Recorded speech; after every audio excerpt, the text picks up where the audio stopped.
नमस्कार साथियों, स्वागत है आप सभी का एक शानदार सी क्लास में। मैं हूं सुशील यादव, लेकर आया हूं आपके सामने 10 मिनट की क्लास और एक टॉपिक खलास। आपको दिख रहा होगा पीएच मान। साथियों बहुत महत्वपूर्ण होता है, परीक्षा के अंदर एक प्रश्न बनता नजर आ ही जाता है। यह क्लास आपके लिए इसलिए महत्वपूर्ण हो जाती है कि आप इस क्लास से पेपर के अंदर सीधे सीधे प्रश्न पा रहे होगे।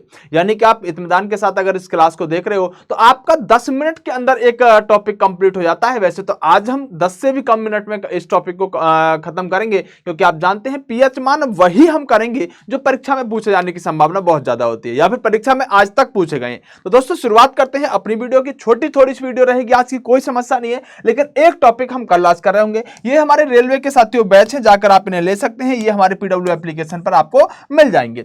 अगर दोस्तों बात करें पहला प्रश्न, जल का पीएच मान कितना होता है? किसका? जल का पीएच मान कितना होता है? बहुत शानदार क्वेश्चन है, जबरदस्त सा क्वेश्चन है, बताना होगा। अगर जल के पीएच की मान की बात करें तो साथियों 7 जल का पीएच मान रहता है। कितना? जल के पीएच मान की बात करें तो कितना रहता है? 7 रहता है। आप अच्छी तरह से जानते होंगे, अगर हम जो हमारा स्केल होता है उसकी बात करें तो आपको पता होगा कितना 0 से 14 तक इस पर कह सकते हैं साथियों अंकित किया गया होता है। अगर बात करें 7 तक बात करें तो यहां पर क्या होता है साथियों, अगर हम बात करें 7 से कम है तो क्या कहलाएगा? वो अम्ल कहलाएगा। और ये क्या कहलाएगा? क्षार कहलाएगा। इतना तो आप सभी लोग जानते होंगे।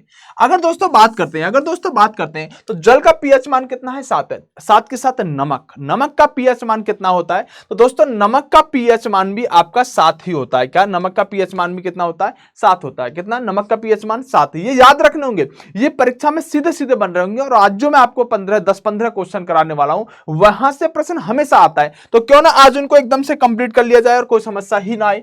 रक्त का पीएच मान, रक्त का जो आपका रक्त यानी ब्लड यानी खून जो होता है, इसका पीएच वैल्यू कितनी होती है?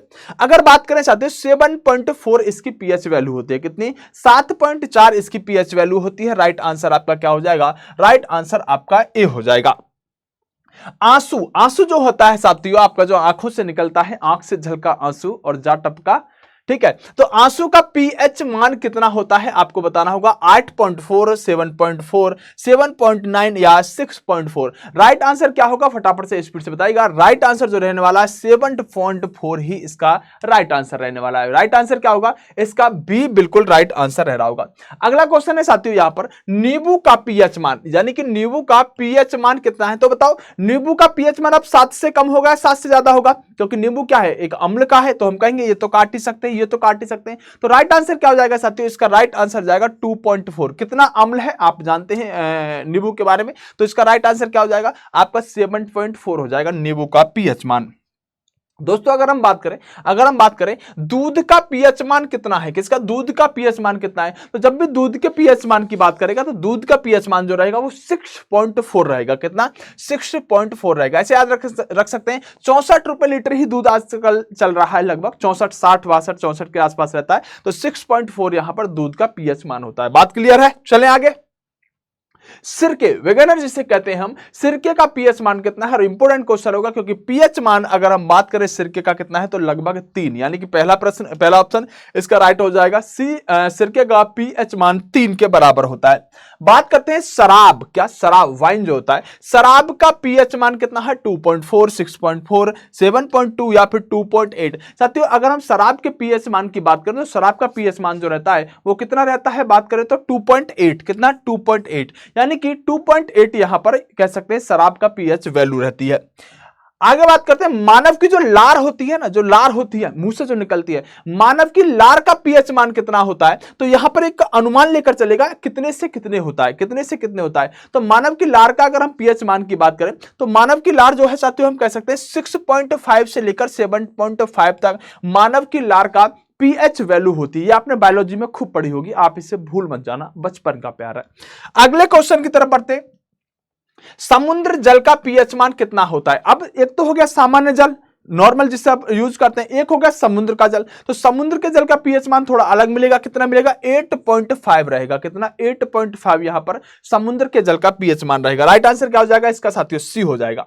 अगला है मानव मूत्र, जो यूरिन होता है, इसका पीएच मान कितना है? तो अगर मानव यूरिन की बात की जाए, इसका पीएच वैल्यू जो रहती है साथियों वो कितनी रहती है? 4.8 to 8.4। ये कितनी भी हो सकती है। और यूरिया कितने परसेंट होता है? मात्र 2% इसके अंदर यूरिया पाया जाएगा।